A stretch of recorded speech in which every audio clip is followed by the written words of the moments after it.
Jayesh, don't forget to click screenshots. Fine. Yes, fine. Okay. And like as I have said, if you have any doubts, you are welcome to ask the doubts at the end of the presentation.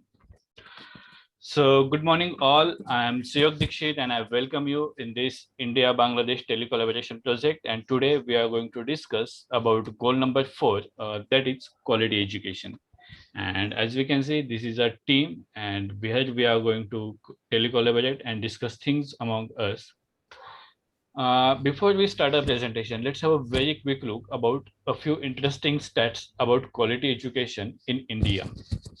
So as you can see, as of today, 74.04% adults in India are literate. But if we think about youth, 92% female and 94% male youth is literate now. India has the largest youth population in the world, that is 423 million. We have 100% enrollment of girls in primary education, which we just need to continue to upper classes. So that's a very quick glance over the statistics of India regarding quality education. Now coming to my presentation, in my presentation today, I'm going to discuss about historical background of education very quickly. After that, I'll be discussing about the overall structure of education, how the education system works in India. Then we are going to discuss about the modern day developments in education in India. And lastly, there are a few points how that tells how we are committed to impart quality education. That will be the last topic of my presentation. So let's start with the first one, historical background. So as we share the same roots, you might be knowing a few things regarding this. Earlier in India, Gurukul system was there. In Gurukul system, the students would go to the guru, his place, and would earn the knowledge. There was a Bara Balutadar system, like a vocational education system also, where the knowledge of vocational subjects would be transferred to the next generation. So this is how that Gurukul system worked. Uh, if we start about pre-independence era, when British was ruling India, uh, the first thing that was there, that was in 1813, British Parliament introduced a new clause where introduction and promotion of knowledge of science was made compulsory for the company. Then in 1823, General Committee of Public Instructions was set. In 1835, Lord William Bentinck made some proclamations regarding how the education in India is going to work. In 1854, Wood's Dispatch is there, which is also known as Magna Carta of English Education in India. The first Education Commission of India, that is Hunter Commission, that was set in 1882. In Government of India Act 1919 and Government of India Act 1935, education was added to the list of transfer subjects where Indians could make the laws related to education. So I think these are a few common things which will be common in Bangladesh as well as in India. Now coming to post-independence era, in Constitution of India, there is a directive principle that states shall be responsible for the education. In 1948, University Education Commission was established, which is also known as Sarvapalli Radhakrishnan Commission. He made some uh, recommendations regarding the reformation of education system on the basis of constitutional values of India. In 1952, Secondary Education Commission was established, which highlighted the importance of universalizing pattern throughout the India, and technical schools was a thing that was promoted in this commission. The next big thing that was in 1964 to 66, that is Kothari Commission, which is also known as Indian Education Commission. That was like the milestone in Indian education history. And based on the recommendations of Kothari Commission, in 1968, the first National Education Policy of India was drafted. In between, there was a draft National Education Policy in 1979, and then there was a National Policy of Education 1986. Based on this National Policy of Education in 1986, Indira Gandhi National Open University was formed.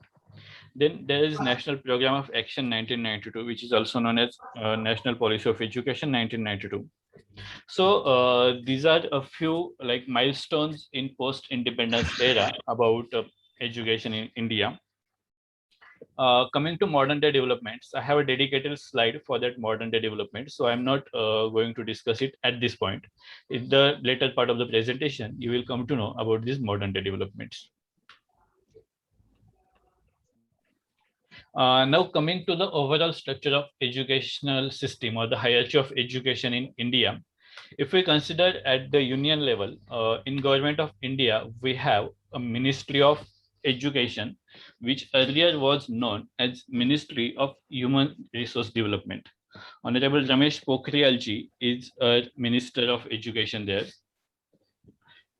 At national level, we have various statutory bodies like NCERT, NCTE, NAAC, UGC, NIOS, AICTE, BCI, ICMR. There's a typo here. It should be NCERT, National Council of Education, Research and Training, National Council of Teacher Education, National Assessment and Accreditation Council, University Grant Commission, National Institute of Open Schooling, All India Council of Technical Education, Bar Council of India, Indian Council of Medical Research. These are a few names. There are various statutory bodies dedicated to various streams of education. Now, as we are discussing with education, so the prime focus will be NCERT, that is National Council of Education Research and Training, which is responsible for curriculum design across India, which also has formulated a few learning outcomes. Those act as a guiding principle for all the states. NCERT has a few regional institute of education. There are a few regional institute of education: Ajmer, Bhopal, Bhubaneswar, Mysore, and Shillong. This is where these regional institute of education are situated. If we speak about Maharashtra state, in Maharashtra also we have a Ministry of Education. We have Honorable Education Minister, Honorable Varsha-Taiji Gaikwad is our Education Minister now. We have Honorable Minister of State Education, that is Honorable Bachchu Kaduji is Honorable Minister of State Education. Honorable Additional Chief Secretary Vandana Krishnaji is Honorable Additional Chief Secretary, ACS ma'am. Honorable Commissioner of Education Vishal Solanki sir is the Honorable Commissioner of Education, and Honorable Director of Education Honorable Dinkarji Temkar is the Honorable Director of Education. Maharashtra is known for its quality education in universities. Savitribai Phule Pune University is famous throughout the world for its quality education. We also have University of Mumbai. There is Yashwantrao Chavan Maharashtra Open University, which is situated in Nashik. That's a big achievement for us. Apart from this, there are various universities. There are a few universities which are also dedicated to research. Bhandarkar Research Institute, to name one. TISS, Tata Institute of Social Studies. That's also a university that is doing great job in social studies nowadays. To accompany Honorable Director of Education, we have Joint Directors of Education. And there are 8 regions, educational regions in Maharashtra. We have a Deputy Director of Education to every educational region. At district level, we have education officers. We have 3 class 1 officers: education officer primary, education officer secondary, and education officer adult education at district level. At block level, at every block, we have block education officer, that is PEO, and after block education officer, we also have extension officers education. And at the field level, we have cluster heads. Cluster heads shoulder the responsibility of approximately 10 schools in the same locality, and we have a headmaster to each and every school.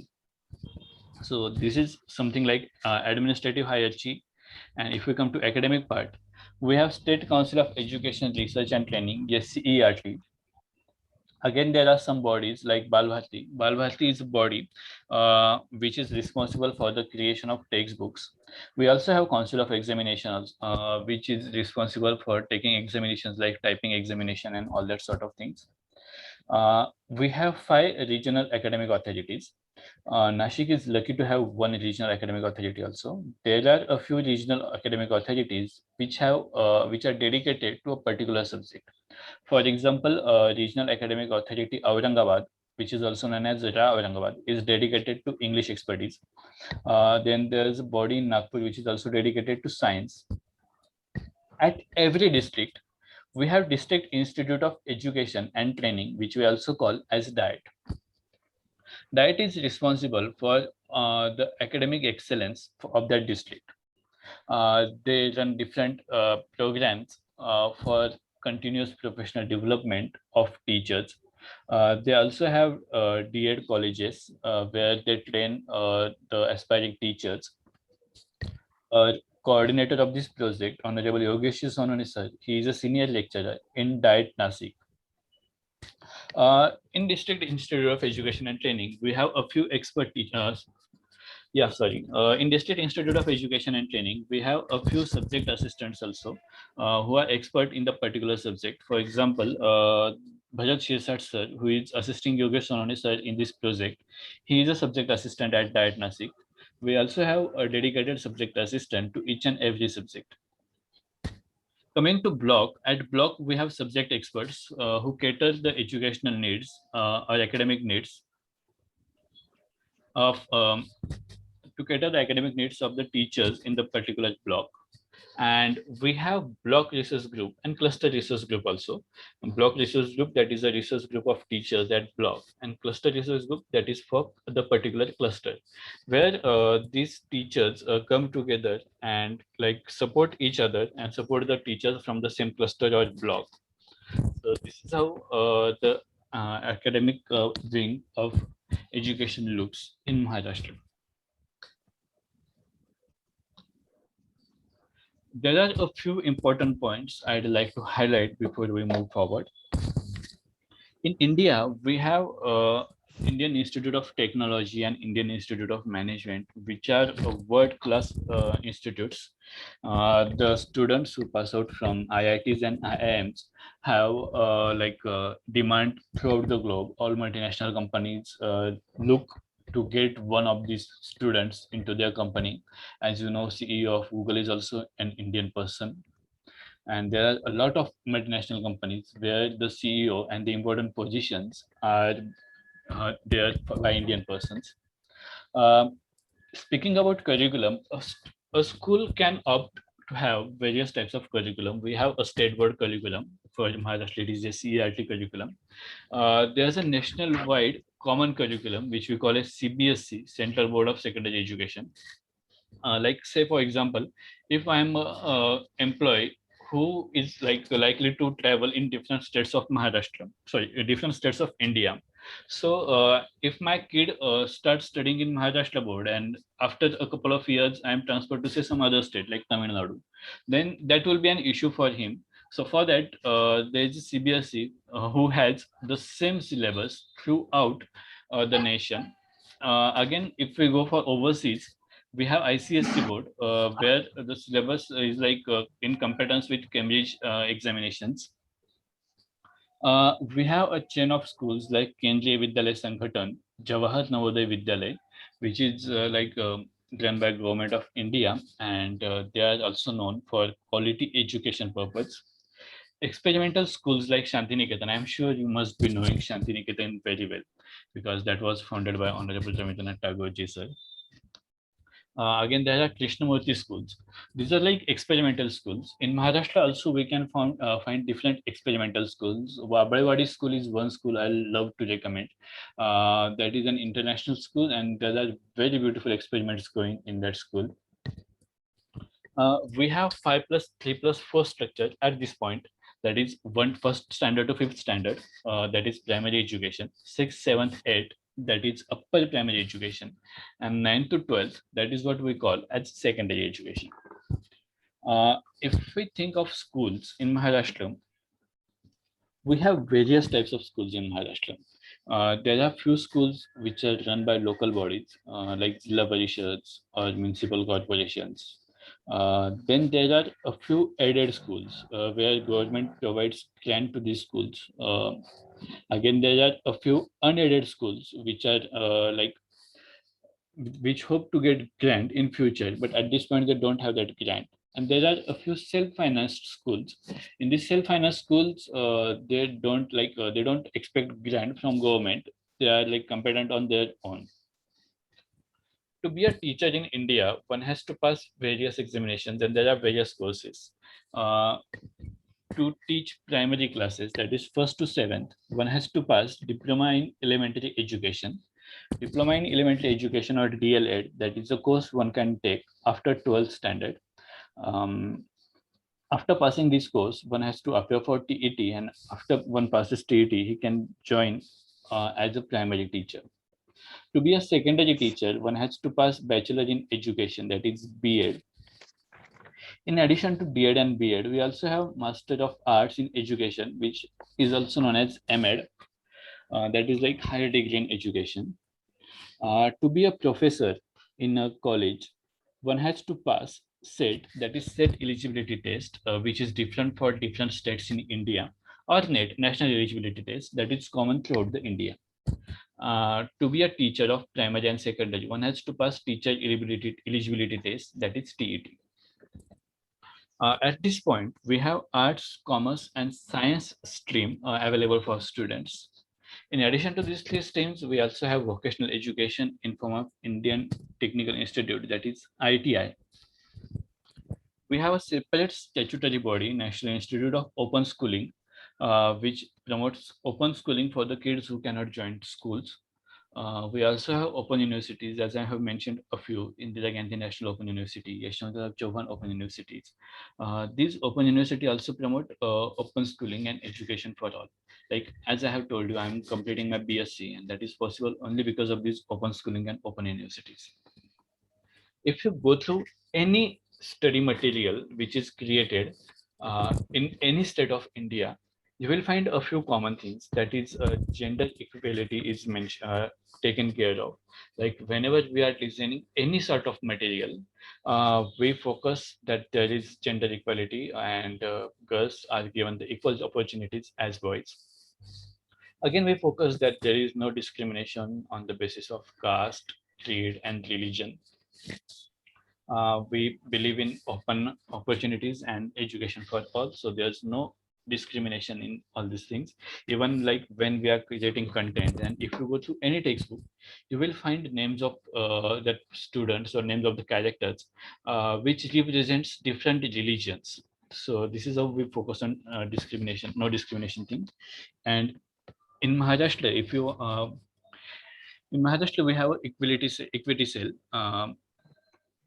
Where whenever you are forming any training, teacher training in Maharashtra, you need to have a dedicated session for this equity and equality thing. So this is how we are committed to provide equal opportunities to all. In addition to this, we have made constitutional arrangement for protection of minority institutions. Article 30 in Indian Constitution has specific mention of minority institutions, that in minority institutions should be protected by the state. Children with specific needs, that is what we call as CWSN, these are schooled with normal children in India, and they are treated equally like the others.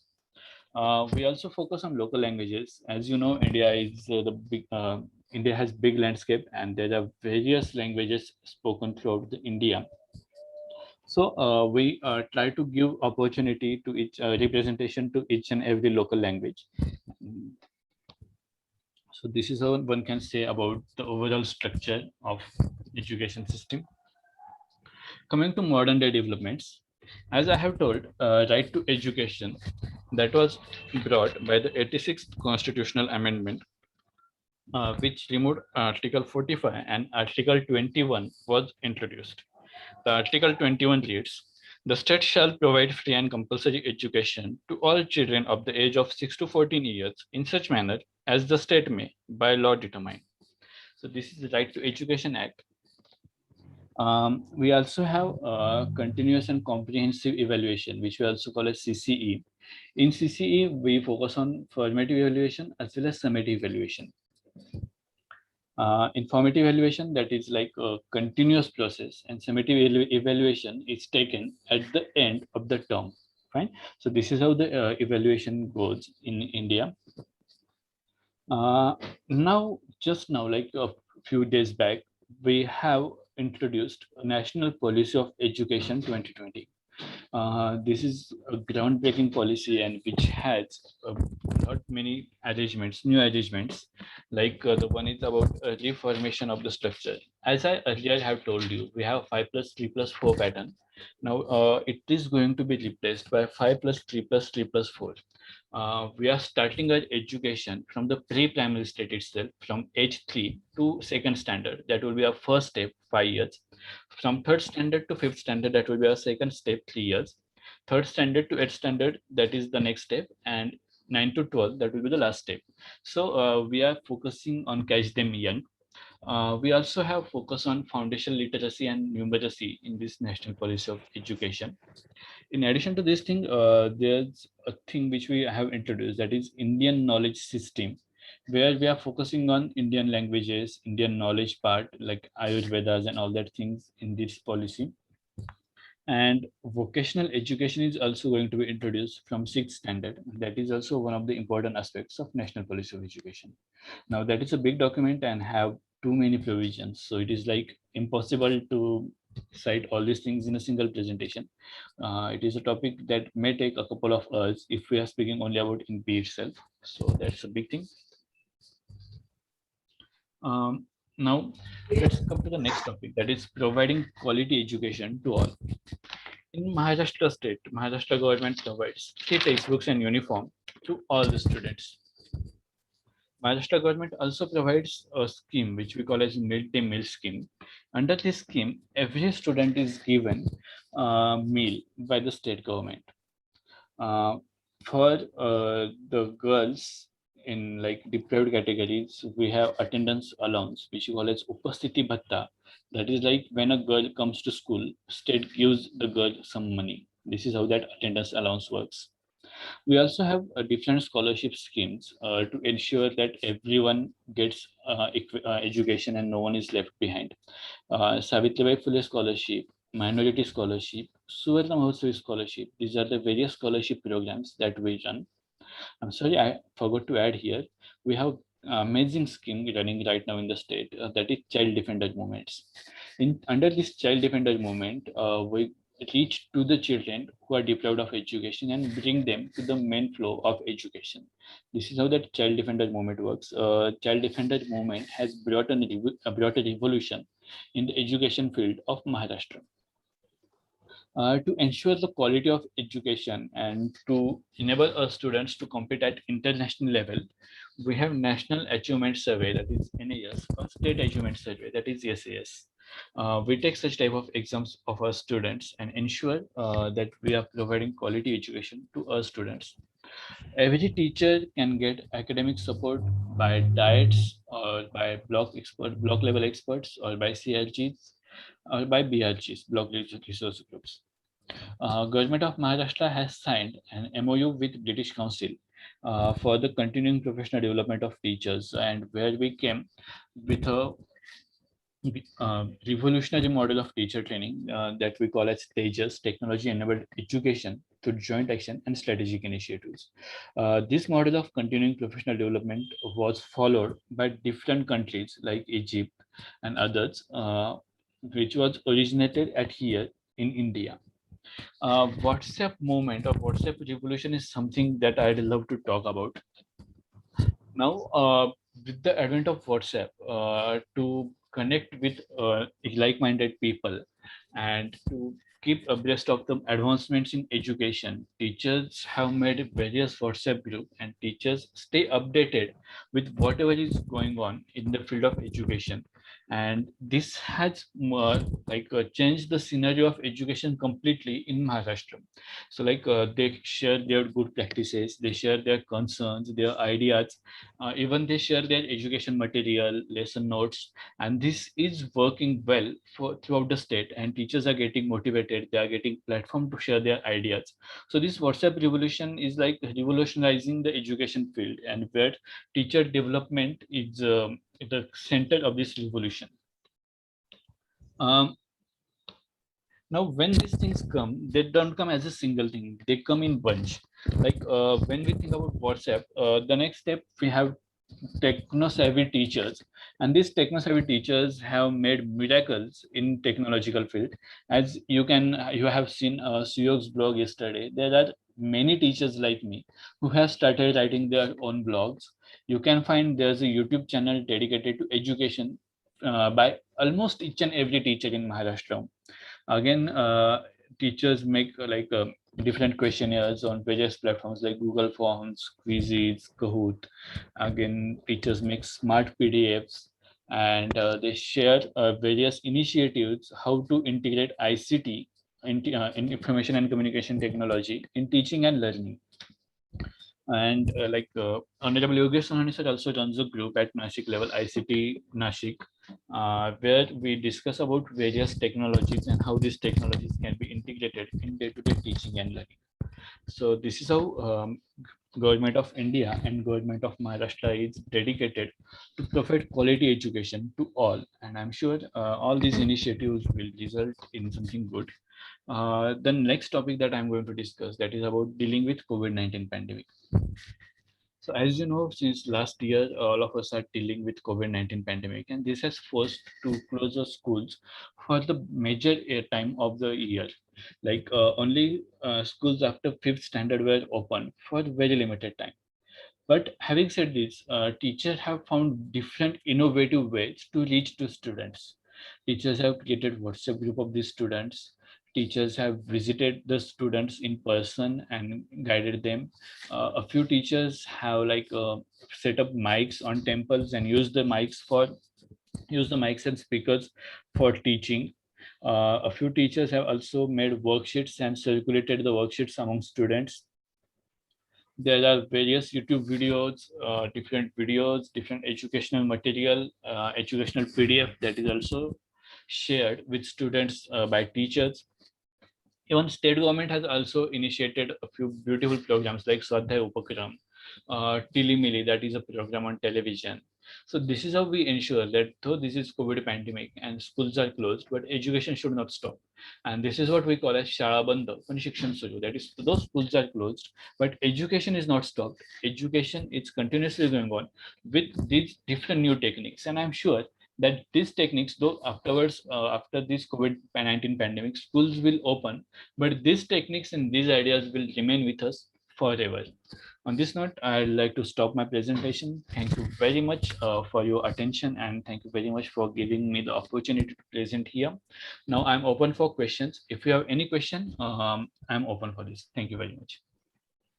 Great, amazing, Suyog. Great. Thank you. As always. Thank as you, always. sir, so much. Nice presentation. Thank you very much. सुयोग भाऊ तुझ्या Very ट्रेनिंगला बसलो असं fantastic वाटलं होतं बरं का? presentation from you, sir. Thank you very much. Thank you very much. We enjoyed it very much, and we know about your country's education system in India's education system and policy. So it will reach us about what is going to establish and achievement of SDGs 4. That was a great presentation from you. Thank you So, very much.